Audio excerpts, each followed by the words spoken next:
This is a story about the epic evolution of computing. As the Industrial Revolution raged on, the seeds of Lovelace vision took root, sprouting forth in the early 20th century with the rise of electronic computers. These behemoths, once the size of small rooms, hummed with an otherworldly efficiency, their calculations and data storage capabilities rivaling the most skilled human minds. The era of mainframes had begun, ushering in an age of computing that would transform industries, reshape economies, and revolutionize the way humanity lived, worked, and communicated.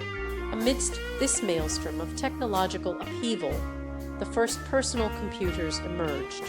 Like curious explorers, individuals seized the reins of these fledgling machines, unlocking their potential to process information, create art, and construct new worlds.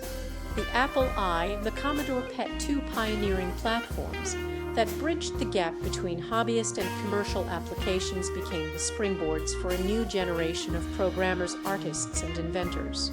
Among the throngs of enthusiasts, one individual stood out, a young prodigy named Ethan, whose fingers danced across the keyboard with an ease that bordered on telepathy. His eyes gleaming with an inner light, he communed with the machines, coaxing secrets from their silicon souls. His was a gift not just of technical prowess, but also an intuitive understanding of the underlying harmonies that governed these newfangled contraptions. Ethan's journey began in a small town nestled between the rolling hills of rural America. His childhood was marked by countless hours spent tinkering with discarded electronics, scavenged from junkyards and salvaged during family vacations. His parents, though perplexed by their son's fascination with these mysterious boxes, encouraged his curiosity. "What's the point of it all?" they would ask, as Ethan's creations sprouted forth a tangle of wires and circuits that seemed to defy comprehension. One fateful day, a trip to the local library introduced Ethan's eyes to the works of Ada Lovelace, a mathematician who had transcended the boundaries of her time. Her visions, as recorded in her notes on Charles Babbage's analytical engine, struck a chord deep within the young Ethan. The notion that machines too could be programmed to create and calculate resonated with his own nascent understanding of the harmonies underlying these devices. The seeds of a lifelong passion were sown as Ethan's mind whirled with the potential for machines to augment human capabilities.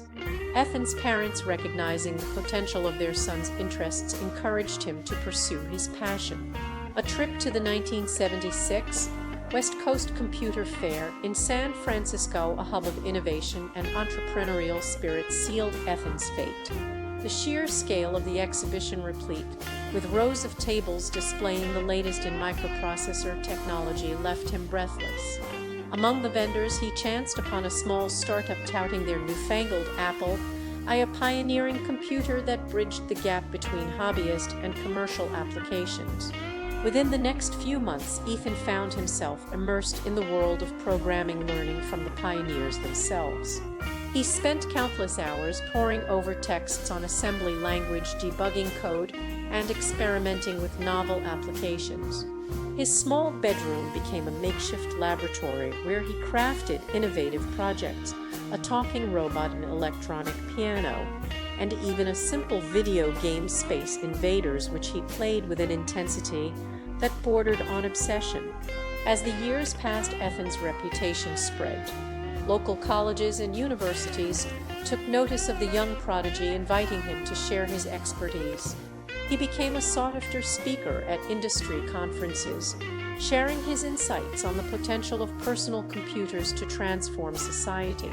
His name, once an unknown quantity in the world of computing, became synonymous with innovation and forward-thinking. Yet amidst the accolades and recognition, Ethan's thoughts turned to the pioneers who had preceded him, Ada Lovelace, Charles Babbage, and the countless others who had dared to imagine a world where machines could augment human capabilities. He pondered the significance of their work now that the world had changed irreparably. In this era of personal computers, where the power of information lay at one's fingertips, Ethan recognized the need for a new generation of visionaries inspired by the trailblazing work of Lovelace and her contemporaries. His quest for knowledge, fueled by his passion for innovation, led Ethan to the shores of Silicon Valley, where the birthplace of personal computing was transforming the world. He sought out pioneers like Steve Wozniak, the co-founder of Apple Computers, who had revolutionized the industry with his intuitive understanding of the harmonies underlying computing. He met with pioneers like Bill Gates, who had co-founded Microsoft, and in a stroke of genius had created the operating system that would power personal computers. Ethan's journey, now a tapestry of experiences woven from the threads of innovation, inspiration, and collaboration. He stood at the threshold of a new era, one where personal computers had become an integral part of society. He realized that the true power of these machines lay not in their processing power or data storage capacity, but in the connections they forged between people, cultures, and ideas. As he gazed out upon the cityscape bathed in the soft glow of LED lights, Ethan knew that his own vision was but a small part of the larger tapestry.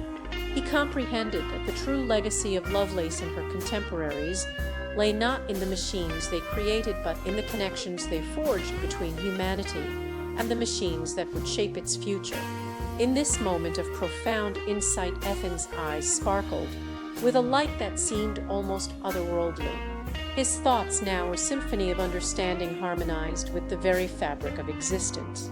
He comprehended that the true power of personal computers lay not in their processing power, but rather in the connections they forged between people, cultures, and ideas.